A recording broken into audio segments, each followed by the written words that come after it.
Thyroid పేషెంట్స్‌కి కన్నుతో ఎక్కువగా problems Rao. But ఒక 50, 60% పీపుల్‌లో ఎవరికైతే అన్‌కంట్రోల్డ్ ఉందో, చాలా కాలం నుంచి థైరాయిడ్ ఉందో, వాళ్ళకి కంట్లో డ్రైనెస్ ఏర్పడతది.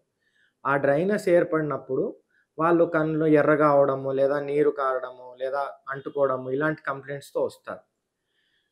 స్పెసిఫిక్‌గా ఫుడ్స్ అనేది ఏమీ లేదు. మీ ఎండోక్రైనాలజిస్ట్ ఎవరైతే ఉంటారో, అంటే థైరాయిడ్ మిమ్మల్ని ట్రీట్ చేసేవాళ్ళు, వాళ్ళు ఒక డైట్ చార్ట్ ప్రిపేర్ చేస్తారు. కొన్ని తినకూడదు, కొన్ని తినొచ్చని. అది ఫాలో అయితే చాలు. ఎగ్జాంపుల్ క్యాబేజ్ తినొద్దంటారు కొంతమందిని. సో, అది అలాంటివి మీరు మీ ఎండోక్రైనాలజిస్ట్‌తో మాట్లాడుకొని, అది తక్కువ చేసుకుంటే మీకు ఆటోమేటిక్ థైరాయిడ్ లెవెల్ తక్కువయ్యి కంటికి గూడా it will save from thyroid I disease. So, you have to follow medicines ఒకటి, డైట్ ఒకటి యాస్ పర్ మీ ఎండోక్రైనాలజిస్ట్. స్పెసిఫిక్‌గా కంటి కోసము థైరాయిడ్ ఉన్న వాళ్ళకి ఏవి ఫుడ్ ఐటెమ్స్ అనేవి ఆపడము లేదా తీసుకోవడం అనేది లేదు.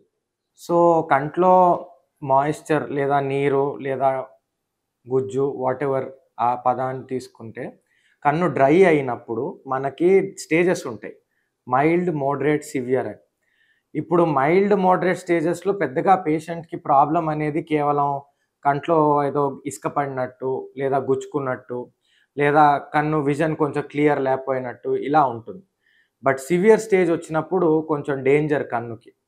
ఆ సివియర్ స్టేజ్ ఉన్నప్పుడు నల్లగుడ్డు గూడా ఎఫెక్ట్ అయ్యి, చూపు తక్కువయ్యి, నల్లగుడ్డు లైట్‌ని చూడలేకపోవడం, లేదా నల్లగుడ్డు మీద ఒక తెల్లగా ఏరియా ఫార్మ్ అవ్వడము జరుగుతది. So, as far as possible dry eyes అనేది అంత సివియర్ స్టేజ్ ఎళ్ళకుండా మందులతో మనం కంట్రోల్ జేసుకోవాలి. అండ్ ఒకవేళ అంత సివియర్ స్టేజ్ వచ్చినా గూడా కొన్ని సర్జరీస్ మనకు హెల్ప్ చేస్తాయి. ఈ డ్రైనెస్‌ని తక్కువ జేయడం. ఆఫ్‌కోర్స్ సర్జరీ చేశాక గూడా మీరు కంట్లో డ్రాప్స్ వాడాల్సిందే. ఆ డ్రైనెస్ తక్కువ అవ్వాలంటే. బట్ సివియర్ డ్రై అయి ఉంటే చూపనేది తక్కువవుతుంది. మనిషి కన్ననేది తెరవలేకపోతాడు. మూడోది మనిషి కన్ను ఎర్రగా ఉండడము, నొప్పి పుట్టడము జరుగుతది. ఇంకా ఫైనల్ స్టేజ్ మనం అలా వదిలేస్తే ఆ నల్లగుడ్డనేది కరిగిపోయే అవకాశం ఉంది. దాంతో చూపు టోటలీ పోవడం గూడా జరగొచ్చు. మరి వెరీ సివియర్ కేసెస్‌లో మనం కన్నుని అలా వదిలేస్తే.